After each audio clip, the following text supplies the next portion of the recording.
Second set. Indonesia still 2 points ahead of the Philippines in terms of the spike points. Right, and the attack points. Even in the dig count, just a little advantage.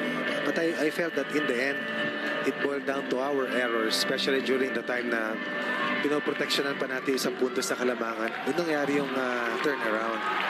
At kahit nakahabol na tayo dun sa dulo, beaten so far in this edition of the Southeast Asian Games. One more chance for the Philippines against an undefeated team from Indonesia, looking to win the championship for the first time since 2009.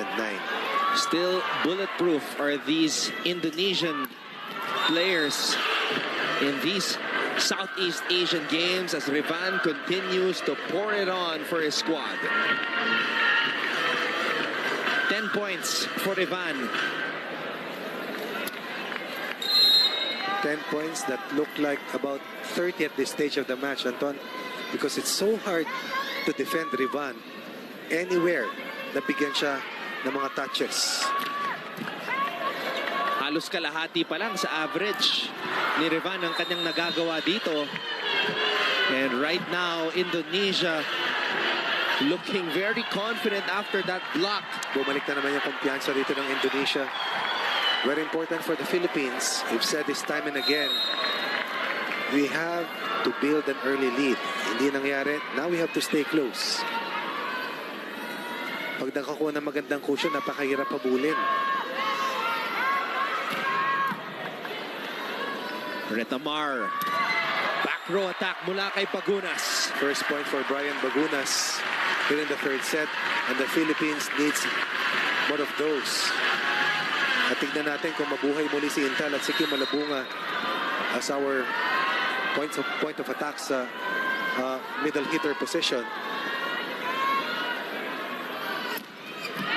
Heavy serve by Espejo, picked up by Donnie. And Donnie,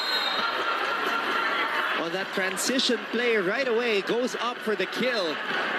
Nandun naman ang ating libero against the double block. Kalingking was waiting for that cross-court attack, but the angle was taken differently.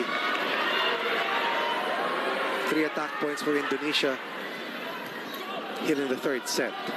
Espejo tossing it up for Bagunas. Lucky break there as the ball grazed the net. Rivan, soft touch. Abdillah could not make the proper pass.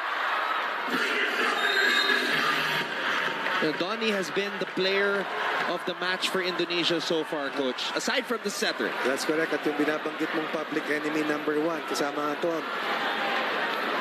Binubuhay na naman ang ito, panuorin mo, binubuhay na naman ang ating mga kapamilya sa loob ng Phil Sports Arena. I saw a lot of that when I watched the initial match between Indonesia and the Philippines. 3-point lead for Indonesia. Down to 2. Retamar just making sure that that reception was not wasted. Kalingking doing an excellent job, and Retamar connects with Rex Intal again. Closing to a 10-point production is Rex Intal. He's got 8 right now in his first start in these SEA Games.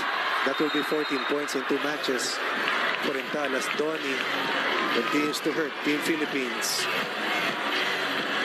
Binanggit natin kanina, Donnie 18 points versus the Philippines.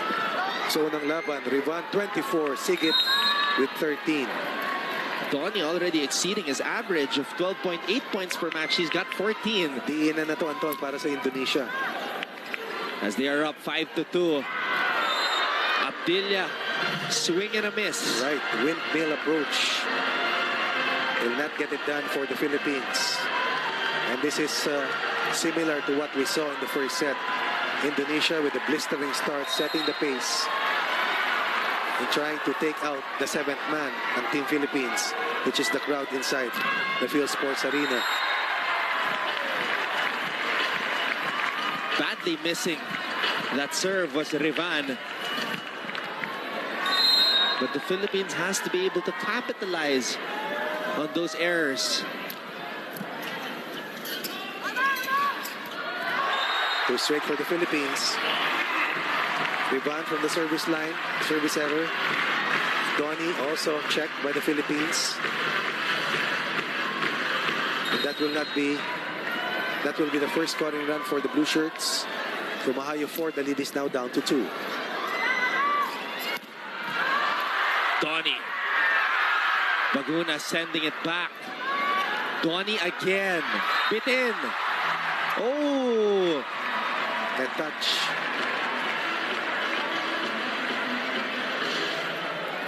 Costly error right there. Triple block against Donnie.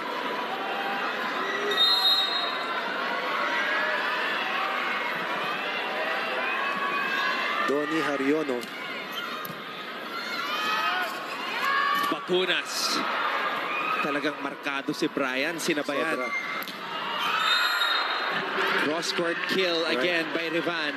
That's been the name of the game for Rivan. At the first technical timeout of set number Basta 3, malayo our kay score is Malabunga, buhay na buhay siya. Indonesia Apat with the kalamangan lead. ng Indonesia laban sa Pilipinas.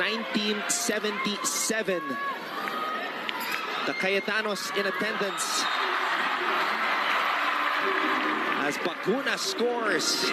We have to make our move right now before it's too late.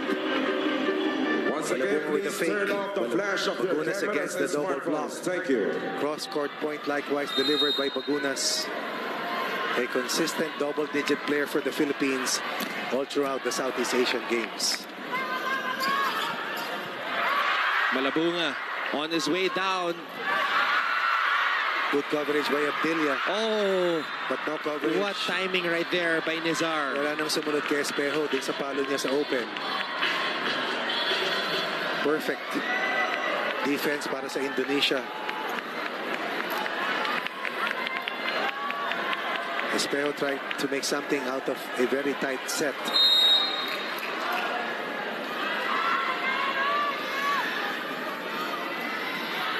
Nizar has been a maestro for Indonesia. True. Kontroladong-kontrolado niya. Power tip coming from Malabunga. Malabunga and Intal, 1 point apiece here in the third set. Retamar faking it. Faking a set to Espejo and going to Malabunga on the back set.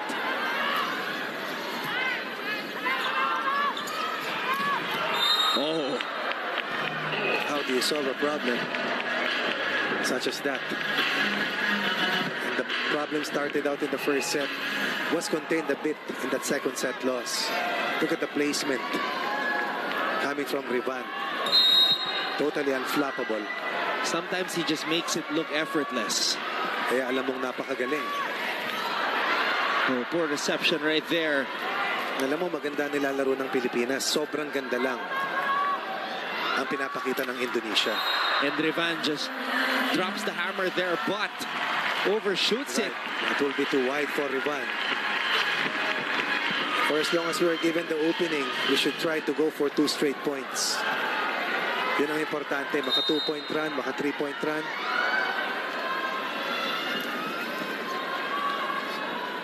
Retamar. Good deflection coming from Intal. A joust. And Randu. That is not going to win him any friends in his visit here in the Southeast Asian Games. And Rivan may be the best player for Indonesia, but his name is going to be remembered for a long, long time in Manila.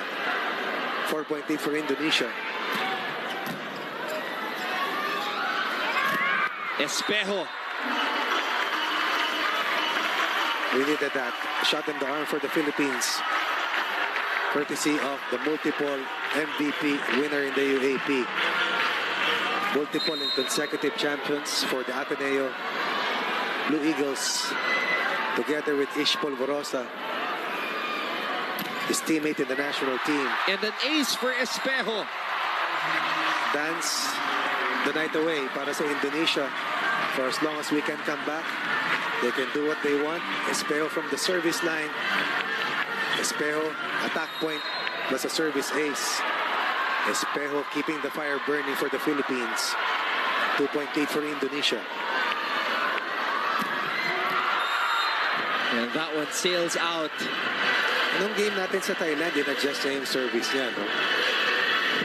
Kasi nung sa Indonesia, dun sa second and third sets, he also had problems with control. High risk, high yield. 1 out of 2 for Marcus Pero from the service line. Another quick attack for Intal. Keeping the fire burning. Playing with more emotions. Trying to pump up the crowd as well. Again, Kalingking helping out Retamar. And Retamar going to Rex Intal once again. 9 for Intal. 1 point away from reaching double figures. Net touch for Brian Bagunas. 2-point barrier stands for Indonesia. Lead is at 3 right now. For Indonesia, Coming off that net infraction for the Philippines. Number 10, Hernanda Zulfi in.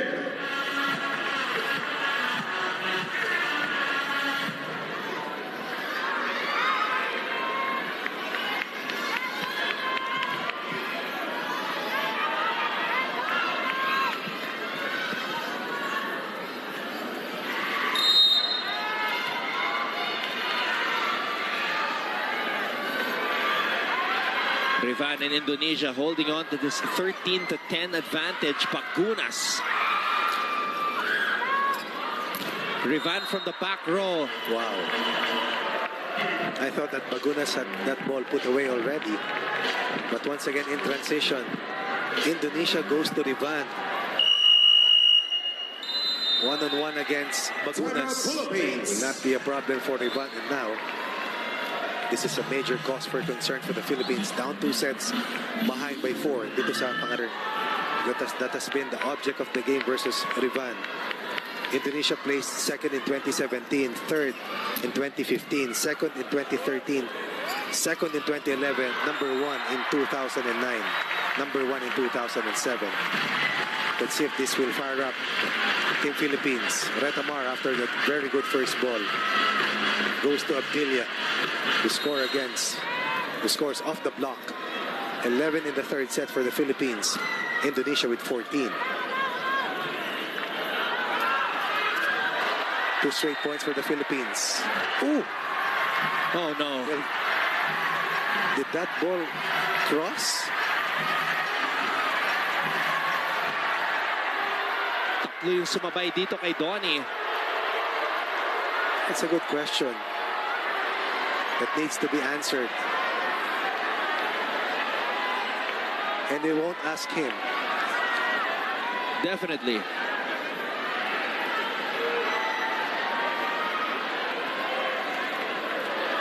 Point goes to Indonesia. 4-point lead once again for the red shirts. A joust at the top. Retamar wins it. Rivan. Rivan again. Indonesia, a master of transition plays, it seems.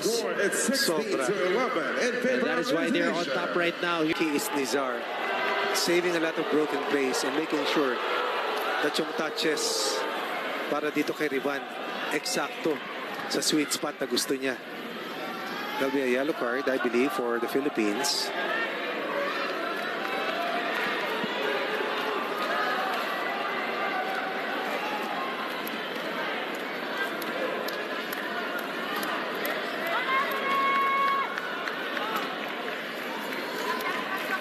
By the way, the next edition of the Southeast Asian Games will be in Hanoi, Vietnam, come 2021. And we're wishing and hoping that our national players na naglaro dito para sa men's team, kabilang na rin ang women's team, you'll see a lot of these faces once again in the roster. Kailangan may pagpatuloy yung nasimulan. Yung programa, and I think that is the undertone in this effort exerted by our national squads, both in the men's and women's competition. The impact, the long-lasting, the long-term impact of what they have done. Malabunga gets roofed. That separation already for Indonesia. No let up. The confidence grows and continues to substitutions for the Philippines. be deduced from what we're number seeing 10 team captain of the red shirts. In. Number 11 out, number 17, Jesse Lopez in. Coach Dante Alensunur inviting the bullet, sending in new personnel to try and change the pace, change the course of this set, and hopefully of the match. Down 6. Lopez, back set to Bagunas. Cross court. Can't catch that one. Uprising, rally, chase down, whatever it is, it has to happen right now. Bagunas, Espejo will have to lead the way for the Philippines. All you want to do is take one set away and push this match into a 4th set. Sigit puts it down. Unbelievable marksmanship for Sigit and Rivan. What about the playmaking of Nizar? Yeah, I think that has been the major difference here for Indonesia. All things equal, you can say that he has won the matchup against Retamar once more. In their first meeting, 31 excellent sets for Nizar, 18 for Retamar. No foot save this time for the blue shirts, and Indonesia 7 points ahead of the Philippines. Timeout, Philippines. As Coach Dante Alensunurin calls this timeout.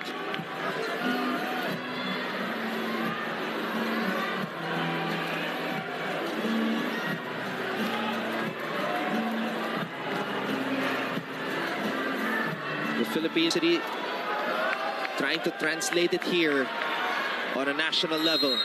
And what he has done for the men's program is something to really marvel at. What a big turnaround for men's volleyball. Espejo keeps the Philippines alive. Continues to fight. Tries to keep the fire burning. No quit in the Philippines. No white flag yet for the country. Never.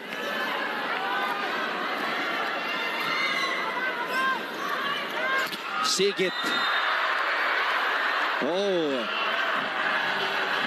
Good on the cross-court kill. For a while there, it looked like it was out. And yung mga angles na kinukuha nila, ang hirap bantayan.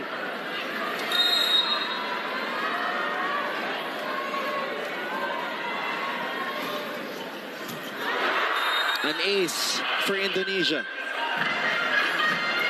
And suddenly, the lead is at 8.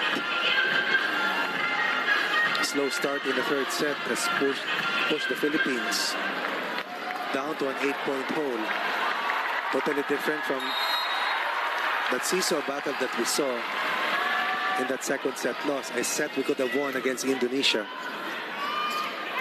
Espejo could not get the proper power on that last spike. That will be a point for the Philippines. 7 points down. 2 sets behind against the only unbeaten team so far in the competition.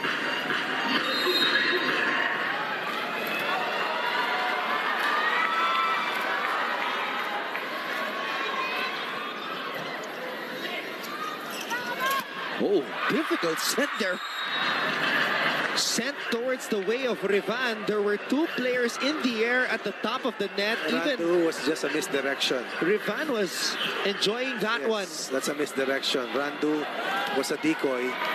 And naitago si Rivan, who scores against a very late double block. Indonesia cruising, and once again, the magic of Nizar coming into play here in the 3rd set. Rex Intal on the running attack. 10 for Rex Intal. Double-digit performance in his first and only start in these 30th Southeast Asian Games. Rex Intal dashing and smashing that volleyball. Running hit for Rex Intal, specialty of the house.